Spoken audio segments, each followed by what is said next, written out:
Entonces, como ha venido haciendo el pastor, vamos a hacer 3 preguntas al inicio que vamos a contestar al final de la clase.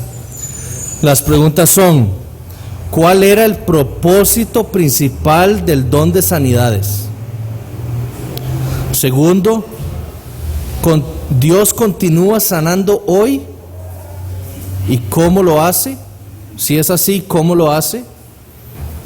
Y tercera pregunta es: ¿murió Cristo por nuestras enfermedades?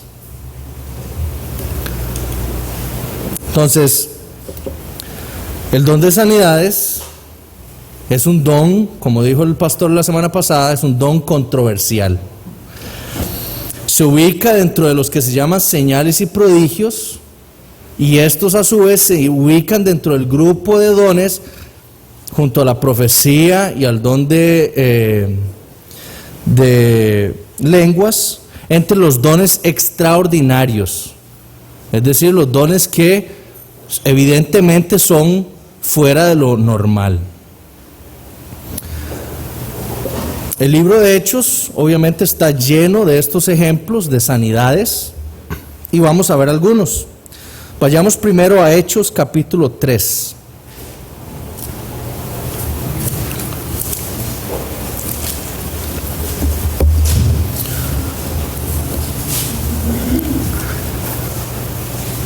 Vamos a leer los primeros 8 versículos. Hechos capítulo 3, primeros 8 versículos. Dice: Pedro y Juan subían juntos al templo a la hora novena, la de la oración. Y era traído un hombre cojo de nacimiento, a quien ponían cada día a la puerta del templo, que se llama La Hermosa, para que pidiese limosna de los que entraban en el templo. Cuando vio a Pedro y a Juan que iban a entrar en el templo, les rogaba que le diesen limosna. Pedro con Juan, fijando en él los ojos, le dijo: míranos. Entonces él estuvo atento, esperando recibir de ellos algo. Mas Pedro dijo: no tengo plata ni oro, pero lo que tengo te doy. En el nombre de Jesucristo de Nazaret, levántate y anda. Y tomándole por la mano derecha le levantó, y al momento se le afirmaron los pies y tobillos. Y saltando se puso en pie y anduvo, y entró con ellos en el templo, andando y saltando y alabando a Dios. Lo que vemos en este relato es un hombre que era evidentemente paralítico, un hombre que tenía un problema en su salud física, que no podía caminar, a quien su familia probablemente o sus amigos lo iban y lo dejaban en la puerta del templo, como hacen muchos con sus familiares paralíticos, los dejan en un lugar donde pase mucha gente para recoger limosna. Estos hombres no podían trabajar, entonces su vida dependía de la caridad de otros. Lo interesante es que Pedro le dice que él no le va a dar dinero, él le va a dar algo diferente, y lo sana. Noten las palabras de Pedro, nada más le dijo: en el nombre de Jesucristo de Nazaret, levántate y anda. Lo único que fue necesario. ¿Qué pasó? Este hombre, al momento en que Pedro le tomó la mano, se le afirmaron sus pies y tobillos. ¿Y qué hizo? Saltó y anduvo, dice. Eso es una sanidad evidente de alguien que era conocido en ese entonces por ser un paralítico. Este hombre no estaba fingiendo, todo el mundo sabía que era un paralítico. Y de un pronto a otro, inmediatamente, completamente, perfectamente fue sanado. Sus pies y sus tobillos se afirmaron y pudo hasta brincar. Entonces es algo muy importante. Pedro, en el poder de Dios, lo sanó. Ahora, lo interesante es ver y entender por qué o qué es lo que pasa después. Y en los versículos 12 al 19, o empecemos en el versículo 11, capítulo 3, leemos lo siguiente. Y teniendo asidos a Pedro y a Juan, el cojo que había sido sanado, todo el pueblo atónito. Noten que este hombre lo conocían por ser un paralítico. Entonces todo el pueblo estaba atónito de verlo bien, sano. Concurrió a ellos al pórtico que se llamaba de Salomón. Versículo 12. Viendo esto, Pedro respondió al pueblo: varones israelitas, ¿por qué os maravilláis de esto? ¿O por qué ponéis los ojos en nosotros, como si por nuestro poder o piedad hubiésemos hecho andar a este? El Dios de Abraham, de Isaac y de Jacob, el Dios de nuestros padres, ha glorificado a su Hijo Jesús, a quien vosotros entregasteis y negasteis delante de Pilato cuando éste había resuelto ponerle en libertad. Mas vosotros negasteis al santo y al justo y pedisteis que se os diese un homicida, y matasteis al autor de la vida, a quien Dios ha resucitado de los muertos, de lo cual nosotros somos testigos. Y por la fe en su nombre a este que vosotros veis y conocéis, le ha confirmado su nombre. Y la fe que es por él ha dado a este esta completa sanidad en presencia de todos vosotros. Mas ahora, hermanos, sé que por ignorancia lo habéis hecho, como también vuestros gobernantes. Pero Dios ha cumplido así lo que había antes anunciado por boca de todos sus profetas, que su Cristo había de padecer. Así que arrepentíos y convertíos para que sean borrados vuestros pecados, para que vengan de la presencia del Señor tiempos del refrigerio. Lo que notamos aquí es que Pedro no se enfoca en lo que acaba de ocurrir. Pedro no les dice: vean lo que ocurrió. Todos pueden tener esto, traigan los enfermos, vengan a sanarse. Eso no es la intención de Pedro. Pedro ve en esa sanidad la oportunidad de predicar el evangelio. Y eso es lo que hace. Y eso es lo que notamos en estos versículos del 11 al 19. Lo que notamos es a Pedro llevando a estos hombres que rechazan a Cristo por el mensaje del evangelio y llamándolos al arrepentimiento y a la conversión. Entonces, el fin último de este don no era para sanar físicamente a las personas. El fin último era para abrir una puerta, para predicar el evangelio y para confirmar que ese mensaje venía de Dios. O sea, ¿qué piensan ustedes si alguien llega con un mensaje? Nadie hemos escuchado un mensaje. Llega alguien y se para y dice que tiene un mensaje de parte de Dios, y resulta que empiezan a sanarse personas, cojos, ciegos, sordos. ¿Qué pensarían ustedes?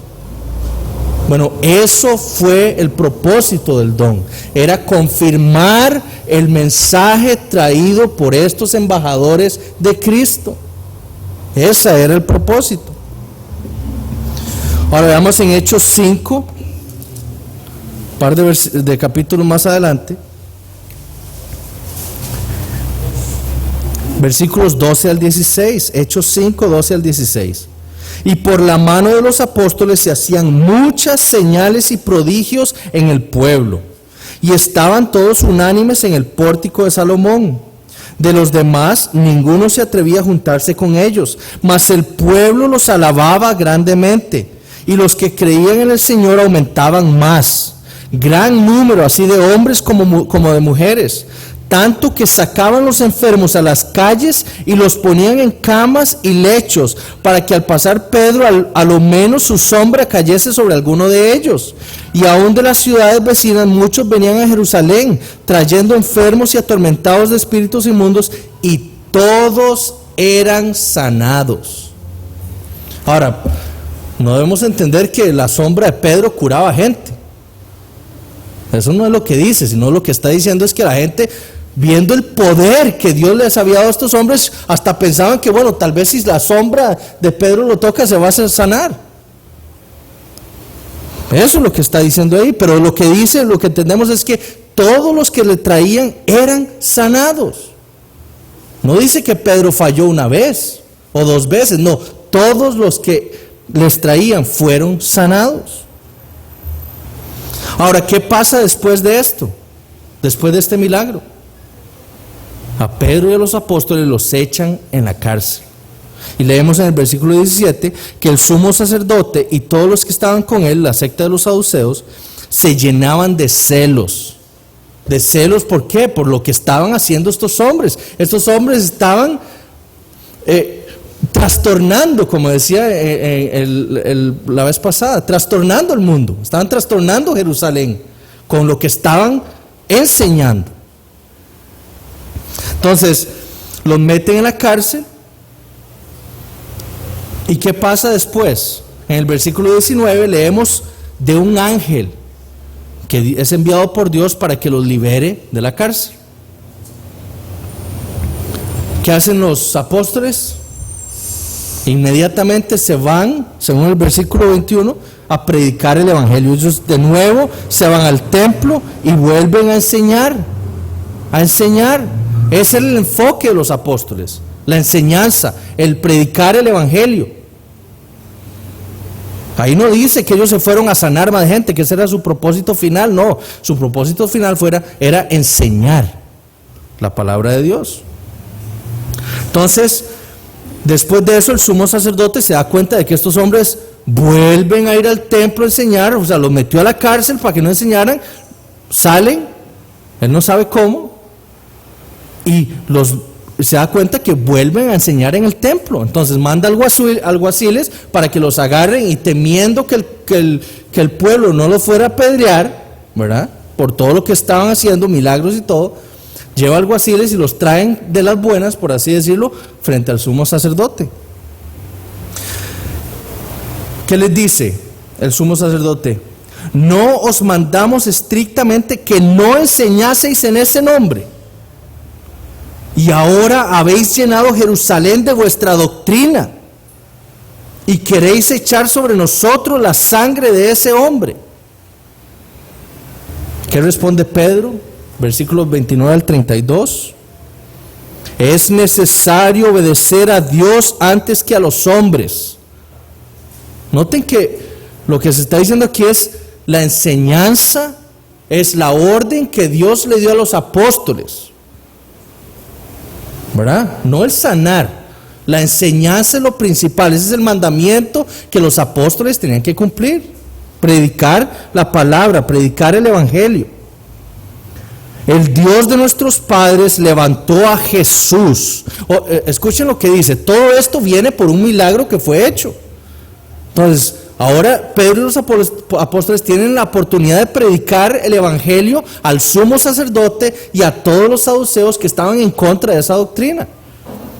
Entonces, versículo 30, el Dios de nuestros padres levantó a Jesús, a quien vosotros matasteis colgándole en un madero. A este Dios ha exaltado con su diestra por príncipe y salvador, para dar a Israel arrepentimiento y perdón de pecados. Y nosotros somos testigos suyos de estas cosas, y también el Espíritu Santo, el cual ha dado Dios a los que le obedecen. Ustedes saben lo que es un embajador. Un embajador es alguien que representa a otra persona. Es decir, el embajador de Costa Rica en Estados Unidos es el representante del presidente de Costa Rica ante ese país. Pero ese embajador no actúa por su propia cuenta.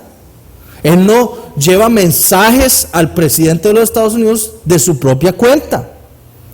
Él lleva un mensaje que viene del presidente de Costa Rica para el presidente de los Estados Unidos. Bueno, los apóstoles eran embajadores de Cristo. Ellos eran representantes suyos. Ellos eran testigos de lo que Cristo hizo. Ellos no llevaban un mensaje propio. Ellos llevaban un mensaje divino, el evangelio de Dios. Entonces, estos milagros lo que hacían era confirmar que ellos eran verdaderamente embajadores de Cristo. Eso era todo. confirmar que su mensaje venía de Dios.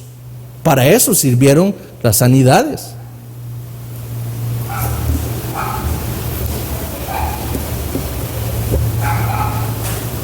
Ahora vean, por ejemplo, Hechos 9, la conversión de Pablo.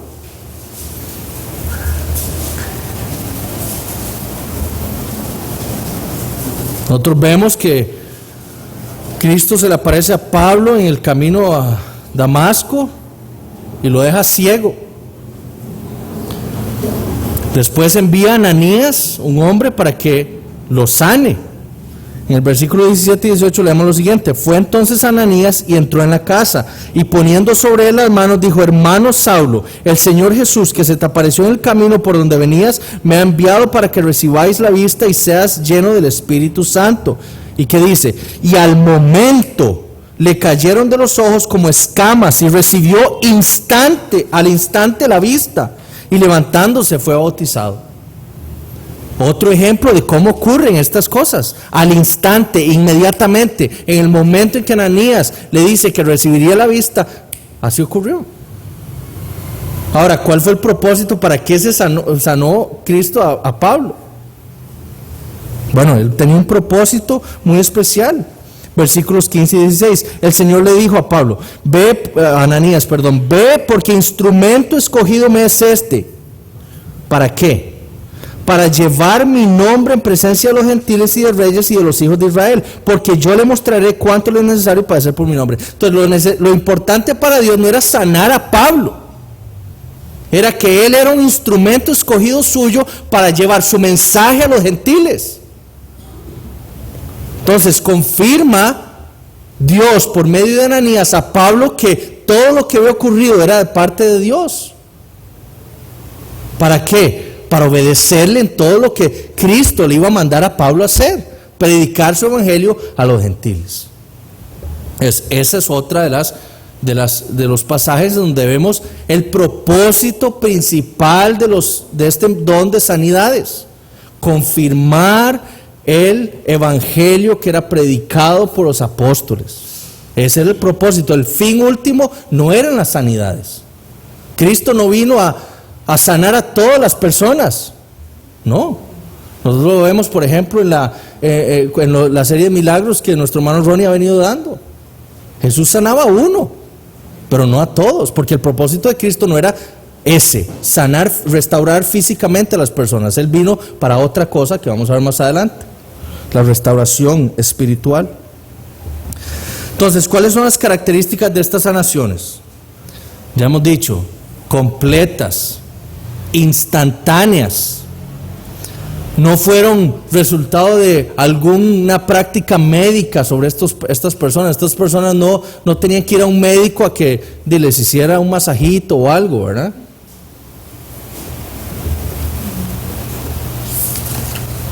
No fue necesaria una rehabilitación. Y lo importante es que fue notorio a muchas personas. Es decir, esto fue algo que ocurrió verdaderamente ante muchísimos testigos. Y lo más importante entre estas características de este don de sanidades era que era necesario, como dijimos, para la rápida expansión del evangelio en ese tiempo. Recuerden una de las parábolas que vimos: el crecimiento del reino. Empezó pequeñito, pero Dios iba a hacerlo grande. Entonces, para que ese evangelio se expandiera rápidamente en el mundo antiguo, dio ese don en ese momento particular. ¿Para qué? Para confirmar que ese mensaje era divino y para que hubiera conversión de almas, para abrir las puertas a la palabra de Dios. Noten lo que dice Pablo en Romanos 15. Vayamos a Romanos 15 un momento. Romanos 15, versículos 17 al 19.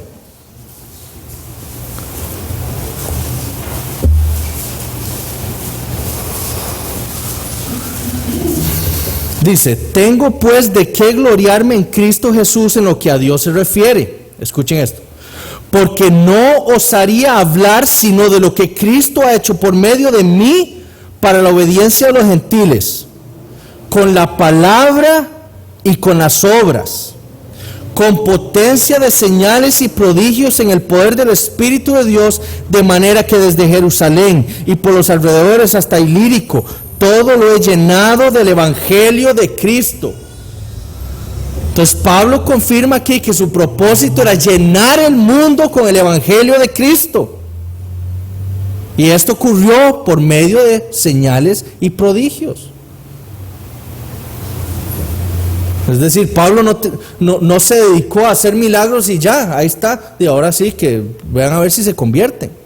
No, Pablo, habían milagros y predicaba el Evangelio para confirmar por medio de los milagros que su mensaje venía de Dios.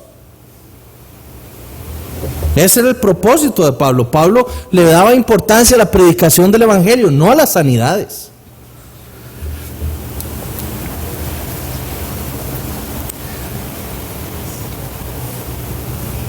Ahora, Jack Matlick, que es un autor que citó el pastor Eric la vez pasada, refiriéndose a aquellos que practican sanidad en nuestros días, dice: en primer lugar, para ellos toda enfermedad se debe al diablo o a los pecados no confesados. Entonces, la causa principal es Satanás. Satanás está atacando a esta persona y por eso está enferma, entonces hay que ir a reprender al demonio, ¿verdad? Eso es una de sus particularidades. Nosotros sabemos que Satanás puede atacar así, pero las enfermedades son causa principalmente del pecado original. Es el pecado. Hay cáncer, hay enfermedades, hay cojos, hay paralíticos, porque Adán y Eva pecaron. Y entró el pecado en el mundo y se corrompió todo el mundo, toda la creación. Todo lo malo que ocurre es causa de ese pecado original. Después dice, segundo, ellos dicen que es la voluntad de Dios sanar a todos los enfermos, lo cual es ilógico cuando uno lee el Nuevo Testamento y ve al mismo Jesús brincándose un montón de enfermos y sanando específicamente al que Él quiere sanar. Tercero, dice, si los enfermos no sanan, entonces no es culpa del sanador. Y él dice, se justifica diciendo, todavía tienen pecados en tu vida que no quieres abandonar y confesar, o tu fe no es suficiente. Entonces la culpa es de uno. Si yo no me sano, es culpa mía porque de algún pecado tendré no confesado, ¿verdad? O estoy mal con Dios. Y todos sabemos que eso no es siempre así. La frase favorita de ellos, dice él, es: si andas en fe, Dios te sanará. Entonces, veamos ejemplos bíblicos. Por ejemplo, Pablo, vamos a ir un poco más rápido aquí, pero por tiempo, pero Pablo era un hombre enfermo. Nosotros sabemos que él oraba a Dios por un aguijón que le fuera quitado, pero Dios lo sanó. Trófimo, en 2 de Timoteo 4, Trófimo estaba enfermo y Pablo le dijo, vaya, envíale a alguien que lo sane, ¿no? Epafrodito, dice Pablo en Filipenses que estuvo a punto de morir y nadie lo sanó y tuvo una restauración milagrosa. El mismo Timoteo, el hijo amado en la fe de Pablo, tenía problemas estomacales. ¿Y qué le decía Pablo? Tome un poco de vino, porque esa era una medicina que se usaba en la antigüedad para curar los males gástricos. Pablo no le dijo, venga a mí, yo lo sano, ¿y qué me queda? No, tome vino, use algo que es la medicina de nuestros tiempos para tratar de aliviarse. ¿Por qué no fueron sanados ellos? ¿Tenía Pablo pecado no confesado? Andaba con poca fe. Lo mismo de Timoteo, por ejemplo. Jamás, no podemos decir nunca eso. Lo que sí vemos es que don. Décadas después de que Cristo ascendió, este don fue progresivamente desapareciendo de la iglesia. Nosotros vemos cómo el libro de Hechos, vemos cómo se expande rápidamente el evangelio al mundo antiguo. Lo vemos expandirse, vemos cómo la iglesia va creciendo. Entonces, poco a poco ese don fue siendo innecesario. Ahora, vayamos a Santiago 5 un momento. Cuando di la clase de neumatología, hablé un poco sobre este pasaje. Santiago 5, versículos 14 y 15. La epístola de Santiago fue escrita alrededor del año 60, o sea, unas 3 décadas, 30 años después de que Cristo asciende. Y noten lo que dice Santiago, versículos 14 y 15. Santiago 5, 14 y 15. ¿Está alguno enfermo entre vosotros? Llame a los ancianos de la iglesia y oren por él, ungiéndole con aceite en el nombre del Señor. Y la oración de fe salvará al enfermo, y el Señor lo levantará, y si hubiere cometido pecado le serán perdonados. Entonces Santiago dice, ¿hay alguno enfermo aquí? Llamen al que tiene don de sanidades y que lo sane. Eso no es lo que dice Santiago. Santiago dice, llamen a los ancianos, que oren por él, para ver si es la voluntad de Dios sanarlo. Pero entonces probablemente ya para entonces, 30 años después, ya este don haya estado desapareciendo en la iglesia primitiva. Y vemos a Santiago recomendándole a las iglesias a orar por los enfermos para ver si Dios los quiere sanar. Eso es un ejemplo claro del Nuevo Testamento, de que estos dones probablemente tempranamente en la iglesia primitiva empezaron a desaparecer. Ya no eran necesarios. Y noten que dice que es la oración de fe la que salvará al enfermo, lo sanará.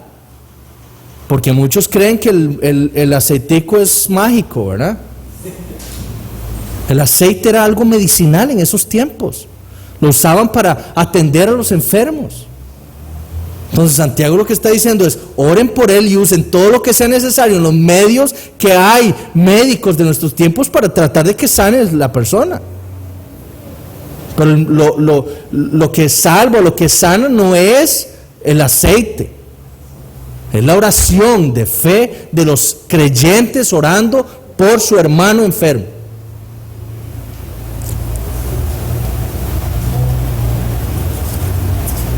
Ahora, si leemos gran parte de las epístolas, también vemos a Pedro, por ejemplo, no diciéndole a todos que busquen a alguien que tenga el don para que sean sanados, no, más bien se nos insta a ¿qué? A prepararnos para el sufrimiento, a prepararnos para el sufrimiento.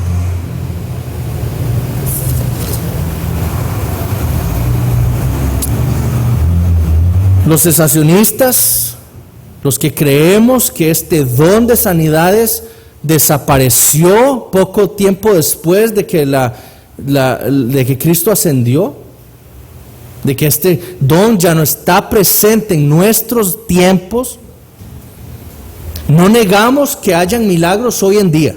Eso es un error. Nosotros creemos que Dios hace milagros hoy en día y los continúa haciendo, pero no los hace como los hizo con el paralítico. Es decir, dándole a un hombre un don especial en donde él, con tocar a una persona, podía sanarla. No es así como Dios sana ahora.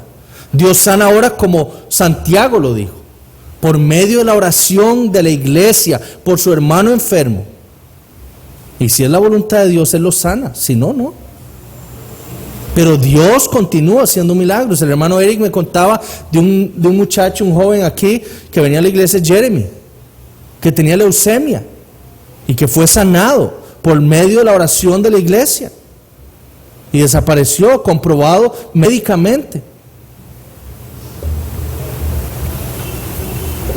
Entonces, para calificar algo como una intervención milagrosa de Dios, la sanidad debe encajar dentro del modelo nuevo testamentario, que era instantáneo, era una sanidad completa, es decir, no tenía que venir 2 días después para hacerle otra puesta de manos para que sane, no, era completa, no había ningún periodo de recuperación, era permanente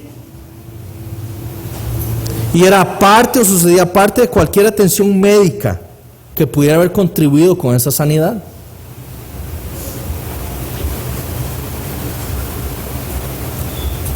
Ahora, casi todos los milagros que nosotros vemos en la Biblia eran enfermedades orgánicas, es decir, algún fallo de algún órgano del cuerpo. No eran funcionales, no era un dolor de espalda, no era, ay, es que me duele mucho la cabeza y Dios me sanó de mi migraña. Cosas que no pueden ser comprobadas tan fácilmente, no. Vemos a un paralítico afirmándose los tobillos, vemos a un ciego ver de nacimiento, un sordo que escucha, una lepra que es quitada inmediatamente. Esos son los milagros que vemos en el Nuevo Testamento. ¿Por qué no vemos ahora los que sean sanados o cojos? Vean las campañas en televisión. Ay, tenía un dolor de espalda y y fui sanado. Eso es lo que ocurre hoy en día. Enfermedades funcionales, no orgánicas. Yo tengo un amigo que es médico también, y cuando estábamos en servicio social en Guapiles, él llegaba una paciente todos los días. Estaba enferma y que estaba enferma y que estaba enferma.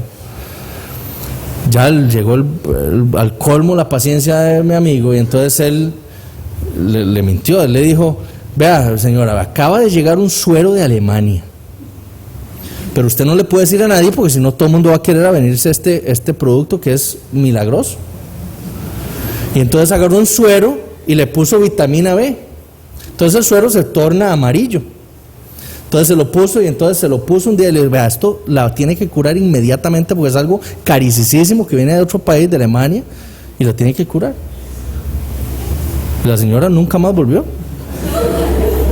O sea, ese son el tipo de sanidades que vemos hoy entre evangélicos, o entre los que dicen evangélicos. Nosotros vemos en estas campañas cómo se mueven a los sentimientos a las personas, por medio de música, por medio de palabra. Se toca el corazón de las personas, no el cerebro, sino el corazón. Se mueve, se tuerce el corazón de las personas y las manipulan. Entonces, yo vine aquí para que Cristo me sanara la espalda, y no me duele ya, y ya aclamo que Cristo me sanó, y 2 días después está con el dolor de espalda otra vez. Entonces, eso es lo que ocurre hoy en día.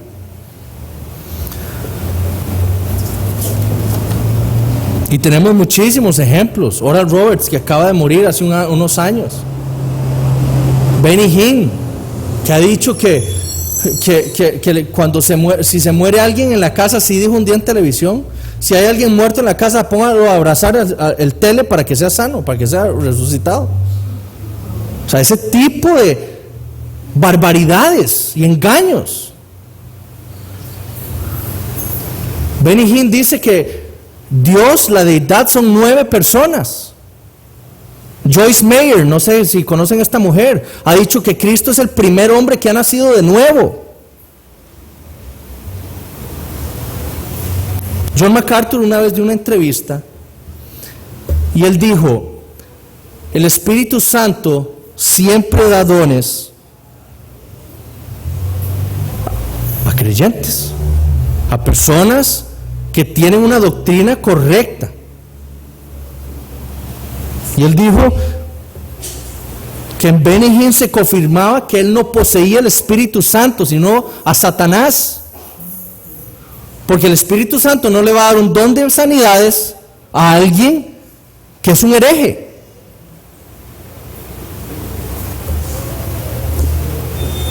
Toda enseñanza o ministerio, todo don que Dios da a la iglesia, todo lo que ocurre en medio nuestro debe ser confirmado por la palabra de Dios. Todo. Nosotros debemos entender que no son nuestras experiencias lo que nosotros debemos creer, sino es la palabra de Dios. No es cómo nos sentimos, sino es lo que Cristo hizo. Yo cité en la clase de neumatología a Crisóstomo, un padre que vivió entre los años 350 y 400 y resto. Y él, hablando sobre estos dones extraordinarios, dijo lo siguiente: oigan, siglo IV, un líder de la iglesia, este no era cualquiera, era un líder de la iglesia, y dijo esto: todo este pasaje es muy oscuro, hablando de 1 Corintios 12, pero la oscuridad es producida, o hablando de como un misterio, la oscuridad es producida por nuestro desconocimiento de los hechos a los que se hace referencia y por su cesación. Los dones, siendo como entonces solían ocurrir, pero que ya no tienen lugar hoy. ¿Y por qué no ocurren hoy? Mirad ahora, la causa también de la oscuridad ha producido en nosotros otra pregunta. Esto es, ¿por qué sucedía entonces y ahora ya no sucede más? Entonces Crisóstomo, un líder a quien Dios probablemente, si ese don estuviera, se le hubiera dado un don de estos. Él dice que esto en sus tiempos ya no habían esos dones. Y es más, él dice que esto es tan lejano a él que ya nadie sabe por qué dejaron de suceder. Y ahora dicen que todavía existe este don. Cuando nosotros vemos los grandes en la historia, los grandes hombres de Dios, ninguno profesó tener estos dones. Nadie.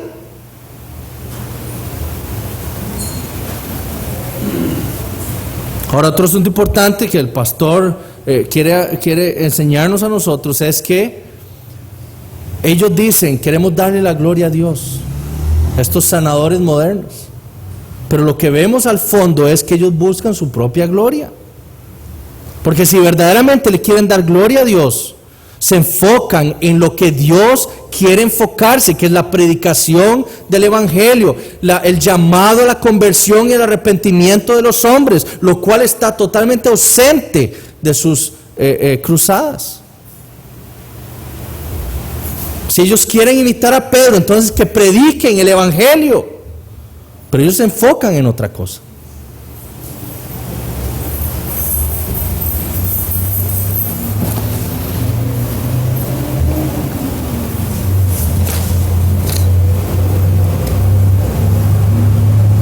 Ahora, un último antes de terminar, es que vamos a hacernos la siguiente pregunta: ¿murió Cristo por nuestras enfermedades?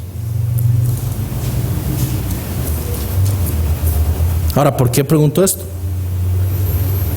Isaías 53. Entonces vayamos a Isaías 53 y vamos a leer lo que dice el profeta sobre la expiación de Cristo, o la muerte sustitutiva de Cristo por el perdón de los pecados. Isaías 53 dice: ¿quién ha creído nuestro anuncio? ¿Y sobre quién se ha manifestado el brazo de Jehová? Subirá cual renuevo delante de él, y como raíz de tierra seca, no hay parecer en él, ni hermosura. Le veremos, mas sin atractivo para que le deseemos. Despreciado y desechado. Esto es una profecía hecha 700 años antes de Cristo sobre el Mesías. Despreciado y desechado entre los hombres, varón de dolores, experimentado en quebranto, y como que escondimos de él el rostro, fue menospreciado y no lo estimamos. Versículo 4: ciertamente llevó él nuestras enfermedades y sufrió nuestros dolores, y nosotros le tuvimos por azotado, por herido de Dios y abatido.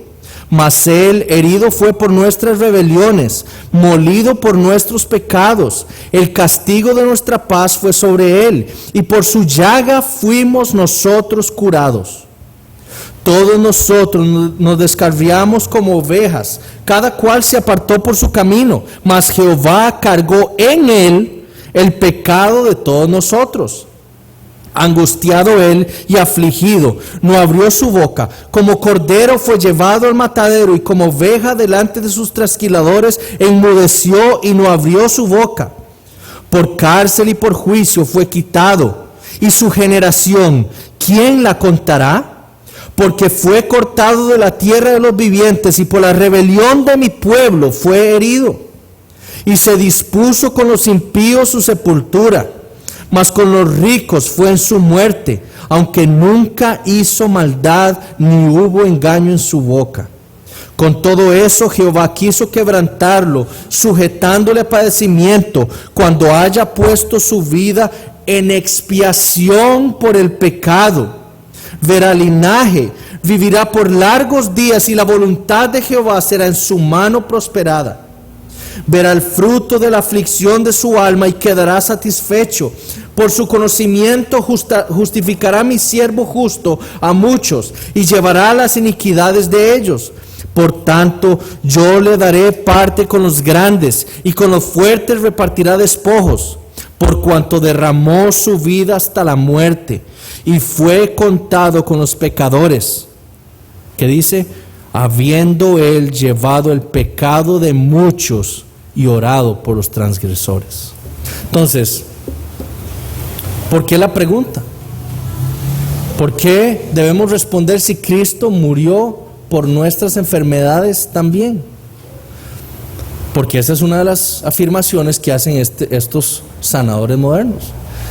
Ellos dicen que, primero, si usted tiene fe, Dios lo tiene que sanar. Y segundo, dicen que Cristo vino a morir por nuestras enfermedades. Y por lo tanto, si Él vino a morir, debemos ser sanos o sanados de nuestras enfermedades.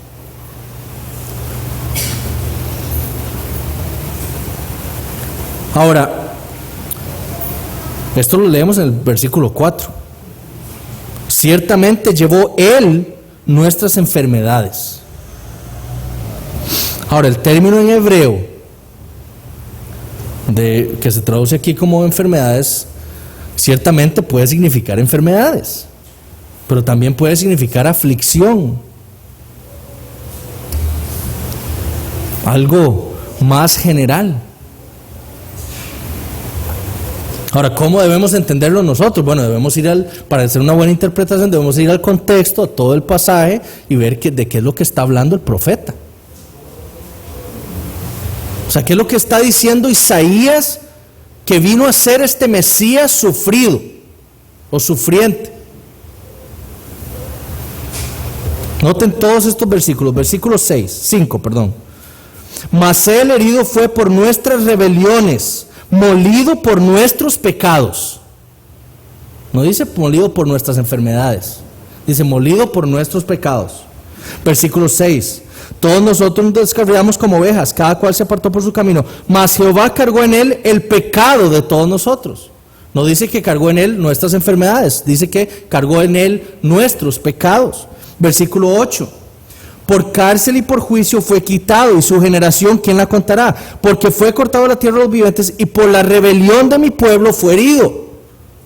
No fue herido por las enfermedades de su pueblo, sino por la rebelión, por el pecado de su pueblo. Versículo 10. Con todo eso Jehová quiso quebrantarlo, sujetándole padecimiento, cuando haya puesto su vida en expiación por el pecado. No por el pecado y las enfermedades, no, en expiación por el pecado. Versículo 11. Verá el fruto de la aflicción de su alma y quedará satisfecho. Por su conocimiento justificará a mi siervo justo a muchos. Y llevará las iniquidades de ellos. No dice llevará las enfermedades y las iniquidades de ellos. No, llevará las iniquidades de ellos. Versículo 12. Por tanto yo le daré parte con los grandes y con los fuertes repartirá despojos. Por cuanto derramó su vida hasta la muerte y fue contado con los pecadores. ¿Qué dice? Habiendo llevado el pecado de muchos. ¿Qué llevó Cristo? El pecado de muchos. No dice el pecado y las enfermedades. Entonces, es un error exegético, es decir, es un error de interpretación decir que el versículo 4 está hablando de nuestras enfermedades físicas. Isaías está hablando de nuestra enfermedad espiritual, nuestras aflicciones espirituales, causa de nuestro pecado. Para eso vino Cristo a sufrir y a morir, en sustitución de su pueblo, Dios habiéndole cargado sobre él nuestros pecados. para que nosotros fuéramos perdonados, para darnos su justicia, la cual carecíamos. Entonces, en el contexto debemos entender que estas enfermedades son cosas espirituales, no son cosas físicas. Entonces, una simple lectura del pasaje nos aclara y refuta lo que estos hombres dicen. Entonces nosotros debemos aprender también a hacer eso, cómo refutar este tipo de tonterías. Ahora, hay una cosa, porque yo no estoy diciendo que lo que Cristo hizo no nos vaya a sanar completamente, porque al final, por lo que Cristo hizo, nosotros seremos sanados de todo, porque seremos glorificados y nunca más sufriremos cáncer, dolores, amputaciones, nada. Pero eso será en el futuro, no ahora. Esa es una promesa de restauración futura, Romanos 8, no ahora. Ahora vean que los que tradujeron la Septuaginta, que es la traducción griega del Antiguo Testamento, que fue escrita, fue hecha más o menos 300 y resto años antes de Cristo, ¿cómo entendieron ellos el versículo 4? Y en la Septuaginta ellos más lo traducen así: ciertamente Él llevó nuestros pecados, amartía. Eso es como traducen ellos enfermedades ahí. Ciertamente Él llevó nuestros pecados. Ellos ven en esa palabra hebrea que se traduce como enfermedades, pecados. Y así es como lo tradujeron. Entonces, nosotros debemos entenderlo así, algo espiritual, algo, Él llevó nuestros pecados. Porque eso es todo lo que el contexto dice.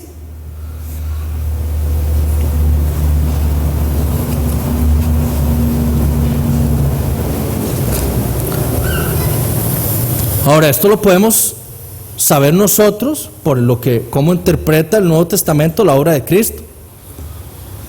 Gálatas 1. O sea, ¿qué creían de lo que Cristo hizo en su expiación? Gálatas 1, versículos 3, 4. Gracia y paz sean a vosotros de Dios el Padre de nuestro Señor Jesucristo, el cual se dio a sí mismo por nuestros pecados para librarnos del presente siglo malo, conforme a la voluntad de nuestro Dios y Padre. Entonces ellos entendieron que Cristo vino a dar su vida por nuestros pecados, no por nuestras enfermedades. Mateo 1:21, si quieren lo leo nada más con ustedes. Esa es la anunciación. Y dará a luz un hijo y llamará su nombre Jesús, porque Él salvará a su pueblo de sus pecados. Por eso se llama Jesús. No porque salvará a su pueblo de sus pecados y sus enfermedades. No, es de sus pecados. Ese es nuestro mayor problema. Nuestro problema no es tener cáncer. Nuestro problema es tener pecado en nosotros. Porque eso es lo que nos va a enviar al infierno, no tener cáncer. Entonces Cristo vino a solucionar el mayor problema de la humanidad, que es el pecado, y eso fue lo que Cristo vino a tratar, con el pecado de la humanidad, no con nuestras enfermedades. Eso no era importante.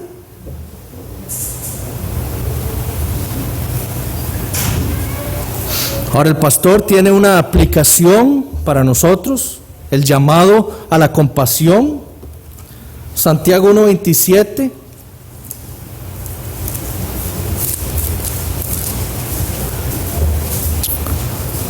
La religión pura y sin mácula delante de Dios el Padre es esta: visitar a los huérfanos y a las viudas en sus tribulaciones y guardarse sin mancha del mundo. Esto lo va a leer textual como el pastor lo escribió. Los creyentes auténticos alivian las presiones de la vida que oprimen a los desvalidos, tales como los huérfanos y las viudas. La palabra tribulaciones describe la vida dolorosa por todos lados. No tenemos el don de sanidad en medio de nosotros, pero sí el don de la compasión, mostrándolo al visitar a los necesitados y aliviar sus dolores. Esto incluye la medicina y la asistencia pronta de los que son necesitados. Las sanidades pudieron hacerse en la iglesia de Corinto como un medio de ser reconocidos y de envanecimiento. Saber que Dios les había dado un don como este podría hacer que algunos olvidaran cuál era la razón para este don. ¿Qué es lo que pasa ahora? Ahora buscan ¿qué? Su propia gloria. Este don había sido dado ¿para qué? Como todos los dones.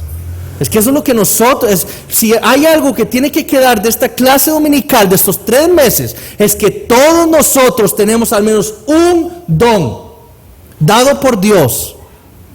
Y Él nos lo ha dado conforme a su voluntad. ¿Pero para qué es? Es para servir a los demás, a nuestros hermanos, para la gloria de Dios. Entonces, eso es lo que nos tiene que quedar a nosotros de esta clase. No podemos venir a ser espectadores a la iglesia, porque Dios nos ha dado un don para que lo ejercitemos. Eso es lo que tenemos que saber. No podemos ser espectadores en la iglesia. Tenemos que usar nuestros dones. Si no sabemos cuál es, oremos a Dios para que nos revele cuál es el don que nos ha dado. Pero al menos uno tenemos. Y debemos usarlo. Entonces continúa. La edificación del cuerpo de Cristo para que sus vidas fueran a la semejanza de la vida de Cristo y para expansión del Evangelio al creer en que tiene poder para sanar la terrible enfermedad del pecado.